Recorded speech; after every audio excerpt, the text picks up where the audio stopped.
Paymer rakennuspalvelun kysymykset ja vastaukset. Stefan Backlund pohtii, että 30-50 vuotta sitten löytyi kuivia moreenikumpuja, johon rakennettiin edullisesti perustukset. Nykyään kaupungit kaavoittaa savisille pelloille.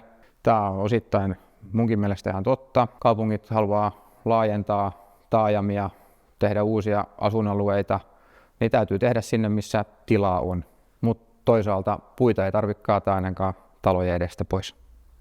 Latema kysyy seuraavaa. Perustukset 30 000, minkälaiseen linnaan?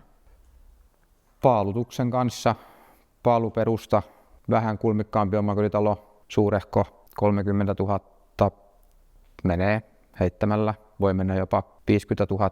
Sitten taas jos mennään sinne metsämoreenipohjalle, niin puhutaankin 15 000. Eli tarviiko paaluttaa vai ei, niin vaikuttaa paljon hintaan. Sitten Jaakkima miettii, että eikö siinä ole yhtään läpivientiä. Miten painava tulisi ja kantaako rakenne?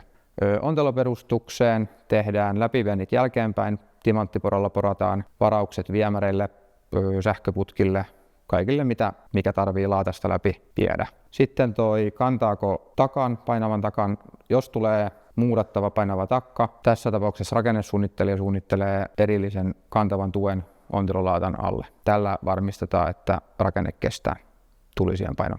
Sitten on helppo repenakki.